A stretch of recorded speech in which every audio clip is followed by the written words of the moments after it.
Hello and welcome back. So we have some unbelievable stuff to talk about today. I may or may not have been around this part of the world and read a few books about it.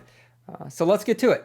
Imagine that you're in Afghanistan. It's August 31st, and in a few hours, America will leave Afghanistan forever. Day after day, you have fought through the crowds, past the roving Taliban security to try to reach the gates. From your window in the hotel, you can see American soldiers atop the walls like sentinels. In the distance, for 2 weeks, you've watched people line up on the tarmac before they boarded those cavernous aircraft bound for whatever country would take them. Today, there's only a few aircraft left, and all you see is American soldiers. The U.S. State Department has told you don't come to the airport. It's not safe. And on the other hand, Biden won't let American troops come get you. The banks are closed, you're low on money, you're almost out of food, and who can you trust? Below in the streets, you see people in American uniforms, dressed in American equipment, but they're not Americans. You see Humvees drive down the road, but there's no red, white, and blue adorning them. Instead, you see the Taliban white flag waving in the wind. With only a few hours remaining, you're frantically texting the State Department for help.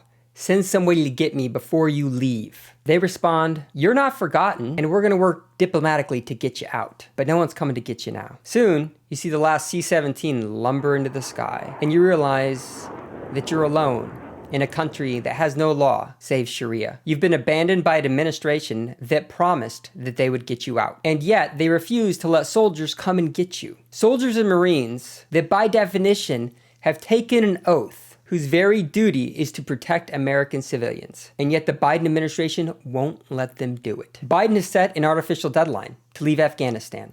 It's a deadline that he set. He won't move it to save you. He won't move it to save other Americans. He won't move it for our allies. He won't move it to save the Afghanis that worked with us for over 2 decades. Biden has left you at the mercies of an organization whose hallmark is its mercilessness. Think about that. He's leaving at the mercies of the Taliban, a terrorist organization that we've been fighting for 20 years. A terrorist organization that harbored Osama bin Laden and Al-Qaeda. The Biden administration keeps telling us that we will know the Taliban not by their words, but by their deeds. So what does that look like? How does diplomacy get those people out of the Taliban-controlled Afghanistan? It's not completely unlike the way we do it elsewhere around the world. I mean, we have Americans that get stranded in countries all the time, and we do everything we can to try to facilitate safe passage. And we have made it very clear what our expectations are to the Taliban. And if the Taliban want to govern, and they say they do, and if they want to not retaliate when they say they do, obviously we're going to hold them to their deeds, not just those words. Enemy? What are they? Well, it's hard to put a label on it, in part because we have yet to see what they are going to be now that they are in control, physical control of Afghanistan. Do you know what their deeds are? Their deeds are how they're going to act. And do you know what that metric is? How they treat you. Think about that. If they decide to kill you, then we know by their deeds, well, I guess they're going to go back to their terrorist ways. And if they let you go, then I guess we know that they meant it. But you're the test. If you're in Afghanistan as an American civilian, you are the test. The great tragedy of our age is the death of truth. And in no place is that more aptly demonstrated than in Afghanistan. President Biden has covered the gamut of lying. There's been lies of omission. There's been lies of commission. And occasionally there's been straight up lying. And when all that's failed, there's willful incompetence. Do you remember when Biden said that he wasn't going to leave anybody behind? That he was going to stay in Afghanistan till every American was out. And till every Afghani that deserved to get out, we've got troops are supposed to be out by August 31st. Even if Americans and our Afghan allies are still trying to get out? And are you committed to making sure that the troops stay until every American who wants to be out is out? The leaving happened, just not with all the Americans. We've effectively abandoned hundreds of Americans. An administration, a president, a country has no higher duty than to protect its civilians. And the very force that we had there to do it, he wouldn't let leave the gate. The president wrote and directed his own Dunkirk. Airlifts in history, with more than 120,000 people evacuated to safety. That number is more than double what most experts thought were possible. And then bragged about how many people he evacuated. You don't get to brag about the evacuation when you caused the initial problem to begin with. And none of this takes away from what the Air Force, the Marines, the sailors, and the soldiers did to evacuate those personnel. By all rights, they can brag about what they did. When the president creates his own mini Dunkirk, and the evacuation is ended, and all the boats are gone, you have by every definition, been left behind. There's some in the media that are questioning that. I'm sure if you ask people in Afghanistan if they've been left behind, I'm pretty sure they're going to answer in the affirmative. Then I think that we should stop all, running around like, oh my gosh, I can't believe we left so many people behind. We don't know if we left them behind yet. We don't know yet. But Don, it's easy to be level-headed when nobody's chasing you with a machete. The Taliban has beaten and shot women since they took Kabul who were not wearing hijab. You know, that thing that looks like a pillowcase that you wear over your head. If women are not wearing that, they've been beaten and shot.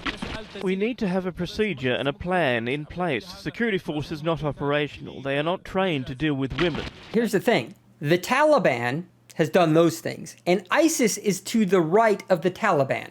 If an ISIS gets a hold of an American, they're going to be brought on camera, and they're going to be killed slowly for the whole world to see. Biden is gambling with the people in Afghanistan that will not happen. And apparently that even includes 24 students from Sacramento, California, that are supposedly still over there. 85% of Americans across party lines agree that we should have stayed in Afghanistan until we got every American out. When's the last time that happened? I can't remember any time there's been agreement across party lines around 85% across the board on anything. Do you remember when President Biden said that there would not be any helicopters like in Saigon leaving from the embassy with people on them? Well, that's happened. Do you remember when the president said the mission hasn't failed yet? Well, that's happened in spectacular fashion. Do you remember when the president said nobody's died yet? Well, that's tragically happened too. Both U.S. soldiers and Marines and Afghanis in the hundreds. But you don't think this could have been handled, this actually could have been handled better in any way? No mistakes? No, There was a letter written, just published the other day, by 90 generals and admirals calling for the resignation of the Secretary of Defense and General Milley. I guess in their eyes, a lot could have been done better. This is a tragedy all the way around. Strategically, politically, it's a tragedy for the Afghanis, for the American soldiers and Marines that lost their lives. It's a tragedy for American foreign policy and for American honor and reliability on the world stage. And the very people we went there to fight, the Taliban Al-Qaeda, are now back. Osama bin Laden's number 2 man is now there in Afghanistan, in Kabul. And now we're considering working with them to fight terrorism. In fact, the Taliban just had a mock funeral for America, for the British, for the French, for NATO. I have no doubt that it is highly likely that that ISIS bomber went through the Taliban checkpoint and was allowed to do so. They're not arch enemies, they're enemies certainly, but they're fighting the same enemy. And you know the old saying, the enemy of my enemy is my friend. Why wouldn't they let the ISIS suicide bomber through? A, it kills Americans. B, in the eyes of Taliban, everybody there was a traitor because they're trying to flee the country. And now the president is trying to spin this like it couldn't have been done any better. Like we're all stupid. We all saw the people falling from the plane. We all saw as he pulled soldiers out and then had to send them back in again. He ignored the intel. He ignored his advisors. I've spent my entire life around the military. Biden says this was a unanimous decision by everybody involved. I promise you the soldiers want to stay there till they got every American. And that includes the commanders. There's no way that they were going to go along with this willingly. As a retired soldier, I would bet my life on that claim. And apparently those 90 retired generals and admirals feel the same way. I'm so tired of being lied to. It was a catastrophic failure of leadership and planning, hoisted upon the military by the president. I scrub news from across the political spectrum to provide you an accurate view of reality. And you need some objective and factual news in your life, which is why you should hit the subscribe button. And while you're at it, you can like and do all that stuff somewhere down here. My editor will get to it. Wait, I think that's me too.